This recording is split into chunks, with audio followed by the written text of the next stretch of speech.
Welcome back. Time now for news from the left.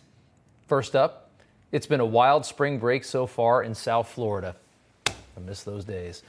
Kids of all colors and backgrounds going nuts on the beach. I found myself in the middle of it just a couple of weeks ago, actually. And the city of Miami Beach has declared a state of emergency because of this and is imposing a curfew for just South Beach starting tonight that will remain in place until Monday. No partying from midnight until 6 o'clock in the morning from Thursday until Sunday. The left has termed this curfew as racist, is what they're saying. A member of Miami-Dade's Black Advisory Board saying, quote, the only emergency is that black people are on the beach. And that's true. There are a lot of black kids on Miami Beach this time of the year. And of course, in our race-obsessed country, it's easy to just take an idiot like Stephen Hunter, who made that statement, at his word. But then there's the actual dose of reality here. Because the reason for the curfew, in actuality, it was imposed after there were 2 shootings within 48 hours of each other in South Beach. A total of 5 people were shot during these 2 shootings. Now, Miami Beach, and specifically South Beach, is not Chicago, Illinois. South Beach is actually very small and normally is very safe by most standards. So when 5 people get shot in one weekend on Ocean Drive in Miami Beach, maybe a curfew is appropriate.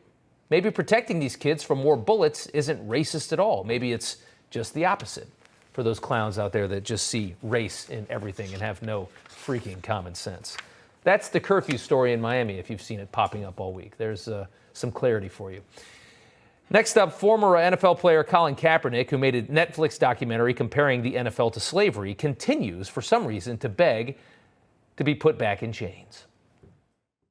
Where my skills are, the best way to tell is bring me in for a workout. Now, we have no expectations of what teams will do, but we just want the opportunity to walk in the door and show them what I can do. And I think my talent, my skill set will speak for itself. Seems like a nice guy for an anti-American Marxist. I don't know what happened to this kid.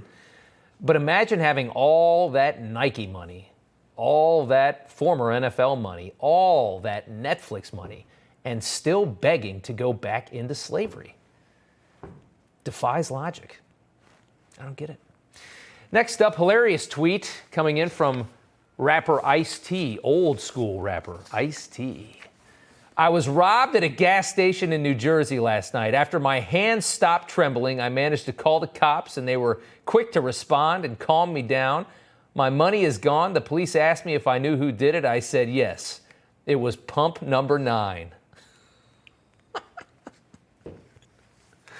Average price of a gallon of gas is $4.23, although you know Ice-T's driving a nice car, so he's paying premium. Probably closer to $5 a gallon. That's a good tweet. Next up, Jeff Bezos' ex-wife, Mackenzie Scott, making headlines with the largest single donation in Planned Parenthood history, a whopping $275 million.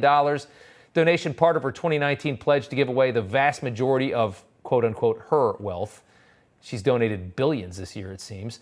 The liberal praise for Mackenzie has been nauseating. As Michael Douglas once said in War of the Roses, it's a hell of a lot easier to spend it than it is to make it. Last night, Howard Stern renamed the Republican Party. Take a listen to this. I miss the old Republican Party. It used to be nice to have a 2-party system. It's now it's wackos versus, Democrats. The wacko party. Yeah, the Republicans are the wackos. Democrats are still just the party of JFK, aren't they? That's what this Nimrod wants you to believe. Makes you wonder why so many independents are moving all to the right for this next election. Have you seen the polling?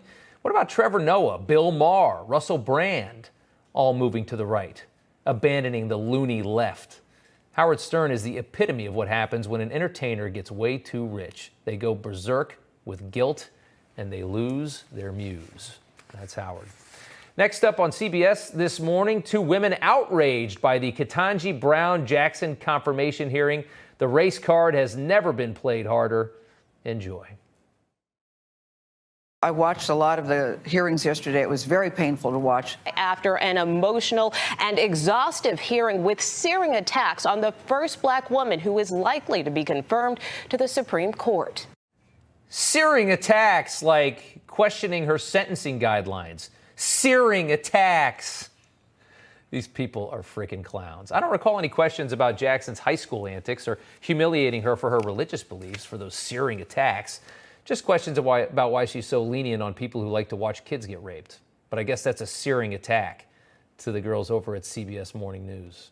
Finally, if you're curious where all the COVID money went, in Florida, Broward County commissioners allocated $140 million in federal relief funds to build a new 29-story luxury hotel. That's COVID money building hotels in Fort Lauderdale. Your government at work.